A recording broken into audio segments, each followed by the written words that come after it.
we'll get right to it.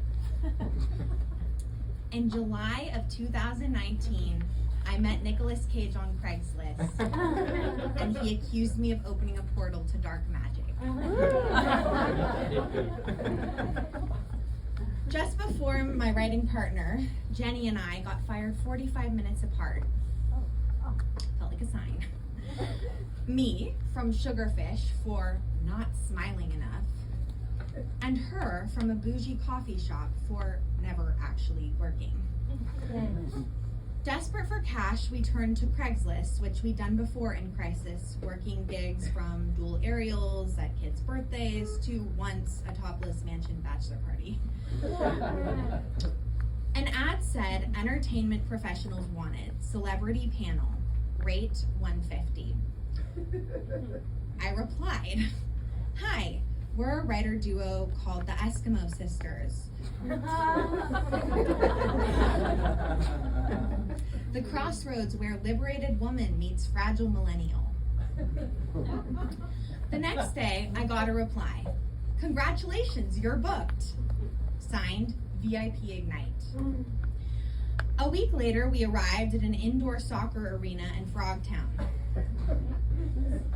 VIP Ignite turned out to be a bunch of con artists selling the Hollywood dream to non-industry muggles from Middle America. But they'd managed to assemble a panel of fairly legit industry guests, including my favorite actress from Crazy Ex-Girlfriend, and a seedy but successful Lionsgate producer, we'll call him Paxton. We told Paxton we were Craigslist hires. He thought it was a bit since he was there for community service. He wanted to read our scripts and get drinks. A week later, we arrived at Redbird in downtown LA to meet Paxton. Jenny was stoked, but I was skeptical. I wore my studded jean jacket. There was no Paxton and no reservation under his name. We were about to leave when Paxton texted, sorry, my buddy Nick is taking forever. A buddy? Ew. Typical Holly weird. We asked the host if there was a reservation under Nick. Nick who? We didn't know. Suddenly, a familiar voice bellowed, Paxton, wear my red glasses. Hi, I'm Nick. I whipped around to see Paxton and Nicolas fucking Cage. He was wearing a brown leather jacket with a wolf on it. He shook my limp hand. The host perked up. You want your usual spot? Nick nodded. The four of us sat down at Nick's usual spot. Staring contest, Nick said. And proceeded to stare at me for 30 seconds. What the actual fuck? Get whatever you like. So I ordered the duck. I'll have your finest bottle of whiskey in the house, he proclaimed. I don't drink whiskey, Jenny said. Nick pointed at me. That's okay. She'll have yours. You want kids one day? I shrugged. Maybe, but for now, Ginger does it for me. She's this homeless dog I just found. Nick smiled. I used to know a Ginger. She was my ex-wife's alter ego. Oh, cool. She was into some freaky shit. Like dominatrix shit? No. Assault. I choked on my whiskey. Nick frowned at the table. The order is wrong. What? He pointed at me. I'm set up with you. That's when I realized we were on a blind double date. And Paxton thought Nicolas Cage was my perfect match. Which somehow felt personal. Realizing I wasn't that wild at heart, Nick shifted the conversation to business. So what do you write? I started to talk, but Jenny interrupted to talk about a script we'd written based on a trip she'd taken to Malawi. Nick interjected, weird synchronicity. I too have a script based in Africa. We continued to pitch our dark comedy. Usually people laugh, but not Nicolas Cage. He just stared intensely. Jenny faltered. I jumped in. It's like a satire about the millennial mindset while highlighting the realities of white privilege and the patriarchy. I pulled that out of my ass. Nick slammed his hand down and yelled, "Brilliant!" Really? Yes, I need your information. I'm looking for writers to turn my short story into a script. It's based on my life, except for the part where I go into the Congo. The only other person I've told is Werner Herzog, but he didn't see anything with it. You know Werner. I did know Werner from film school. Wait, Nicolas Cage wants to write a script with me? Was this my big break? The waiter brought the check over. Nick asked me to write the tip for our meal and his $400 bottle of whiskey. I wrote 20%. Give me your phones, he said. Then texted Nicolas Cage. I have to go. My kid's upstairs. What? Why? Because I own the building. With that, he got up and put on my studded jean jacket. I'm Nick. That's my jacket. Yours is over there, with the wolf on it. Oh. And then, like a Wiccan or wizard in one of his movies that flopped, he disappeared into the night. And I never thought I'd see him again. But the next day,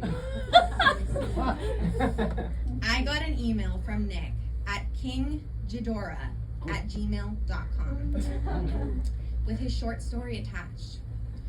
Google said a Ghidorah is a 3-headed dragon, not to be confused with the Gila monster, which had a debut in Nick's short story. Apparently, he paid to be bitten by one to awaken his powers. Instead, he just ejaculated for 12 hours. The story was insane. I emailed Nick our African script, a little different tonally. He said our writing reminded him of a young Woody Allen. This made me feel weird, but also amazing. He asked to meet at an old cable car restaurant. This time, he wasn't drinking, but his 4th ex-wife, Erica, was. Nick and Erica had recently divorced after a shotgun wedding and week-long marriage in Vegas. Erica insisted on coming to our meeting after our website, theeskimosisters.com, made her jealous. Between Erica's staring and Nick's white hair plugs, he was filming Pig. It was hard to focus. Over Nick's plate of steamed broccoli, nothing on it. I pitched him a way to tell his story as a TV series, where each season was a different past life. He loved it. I know we've had a past life together, he said. Erica, too. Oh, Nick, that's sweet, I said. Yeah, she was for sure a fucking samurai. You should have seen the way she stomp-kicked the security guard at the Vegas airport. I glanced at Erica, who was now wasted. Nick said he wanted to hire us to write his pilot.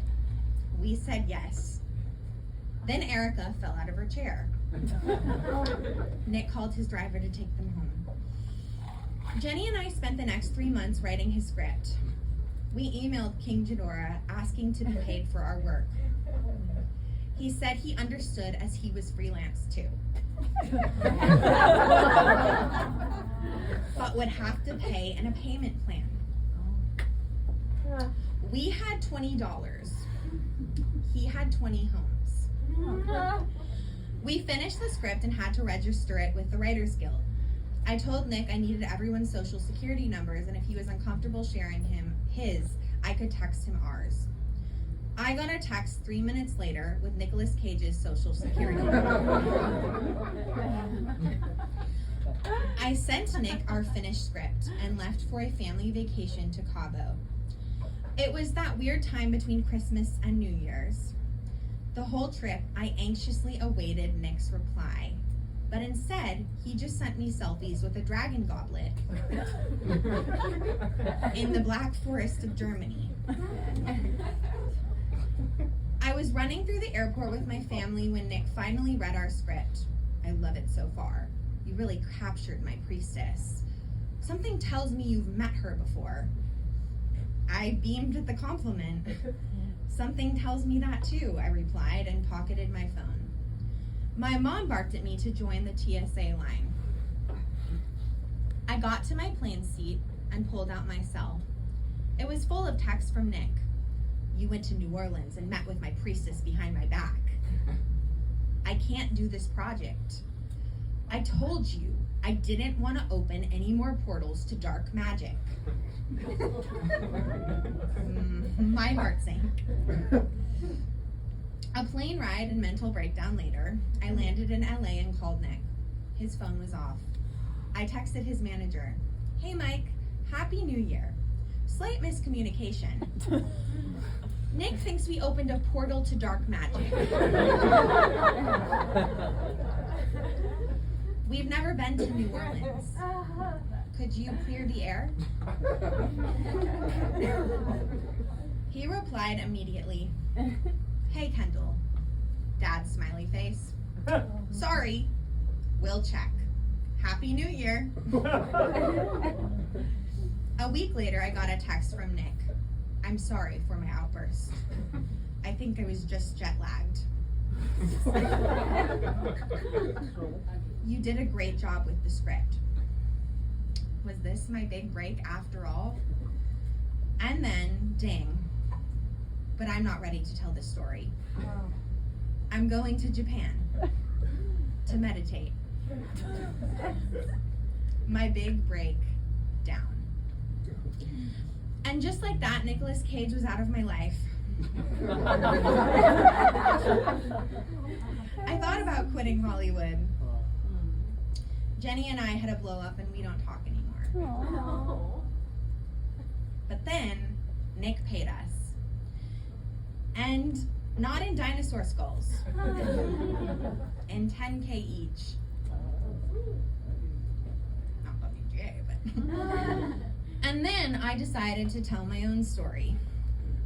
I wrote a Broadway song called My Big Breakdown about meeting Nicolas Cage on Craigslist. The opening number in the musical, I wrote about my life. And I had this kind of spiritual rebirth. Back then, I thought Nick was nuts when he said we had a past life together. Now I'm writing my own TV show about past lives and that fateful Craigslist meeting.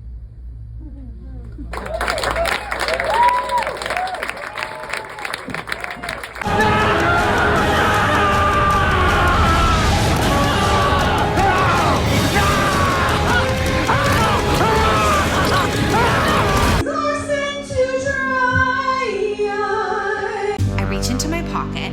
What is it? Oh my God. It's Nicolas Cage's credit card.